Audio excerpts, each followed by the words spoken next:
काय झालं, कसं झालं? माझ्या मर्जीने झालं की बळजबरीने? आरसीबी बाहेर पडले हे सत्य आहे आणि हे सत्य स्वीकारून ट्राइंग टू अंडरस्टँडच्या 45व्या एपिसोडमध्ये तुम्हा सगळ्यांचं मनापासून स्वागत आहे. आज आपण IPLच्या रिलेटेड फनी मीम्सवर रिॲक्ट होणार आहोत. चला सुरू करूया.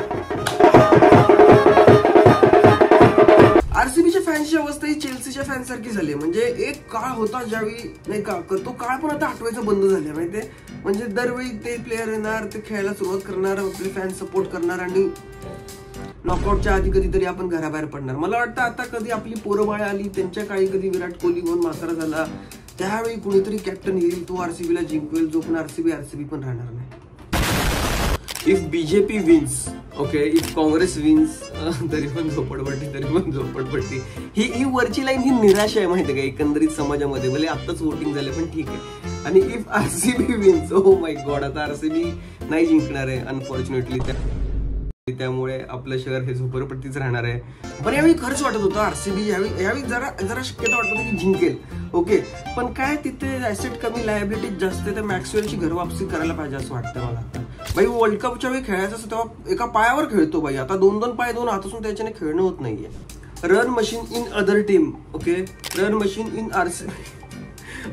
हे खरंच आहे. म्हणजे विराट कोहली जेवढ्या इनिंग मध्ये रन करून टाकतो तेवढा सिराज पहिल्या ओव्हरमध्येच देऊन टाकतो. मला वाटतं आता आरसीबीला खरंच बॉलरची गरज आहे. पण मला माहिती आहे नेक्स्ट टाइम ते बॅट्समन विकणार आणि बॉलर विकत घेणार, मग त्यावेळी बॅट्समनची गरज लागणार. हे एक्झॅक्टली हेच चालू राहिले कित्येक वर्ष.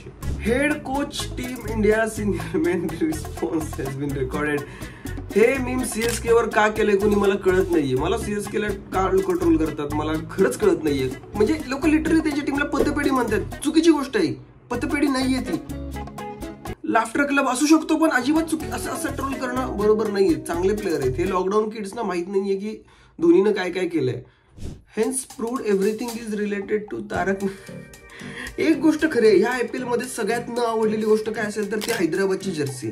म्हणजे मला कुणी मॅच बघत असते कसं खेळतं ते कोणी बघतच नाही. निम्म्या लोकांचं असतं यार जर्सी कशी काढले आणि खरंच कळत नाही का अशी काढले. एकदा हैदराबादचं कोणी बघत असेल प्लीज एक्सप्लेन करा, अशी जर्सी का काढली.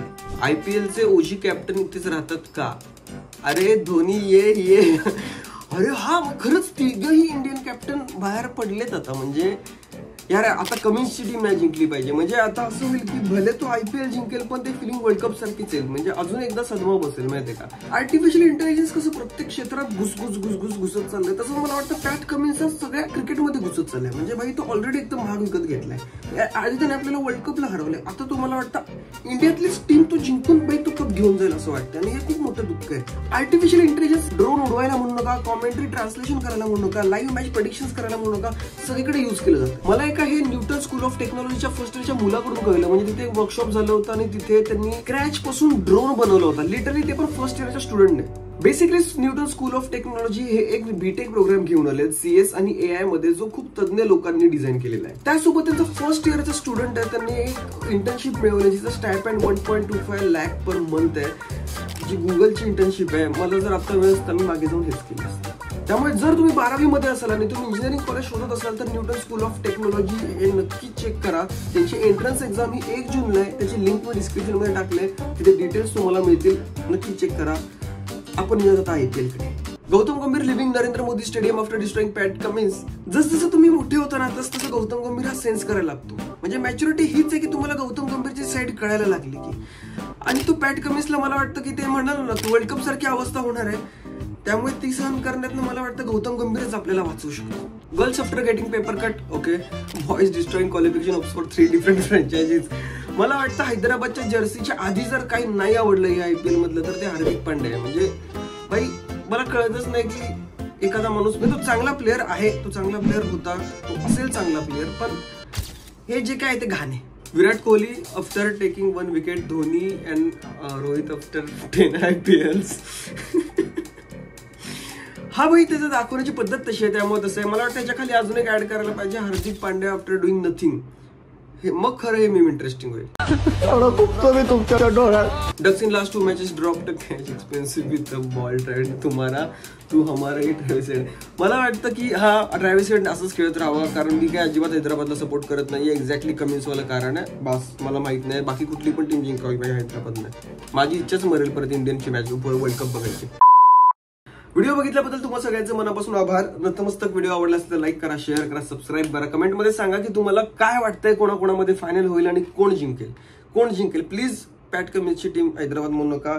मला ती टीम आवडते पण नाही जमणारच नाही. KKR भाई, गौतम गंभीरला मी सपोर्ट करतोय. तुमचं तुम्ही बघा, मला कमेंट्समध्ये सांगा. चला झालं, एवढंच होतं. आपण पण 50च्या जवळ आहोत. बघूयात होते का लवकर, कारण मी तेच झोपा काढत असतोय, त्यामुळे होत नाही. झालं, एवढंच होतं. कल्टेश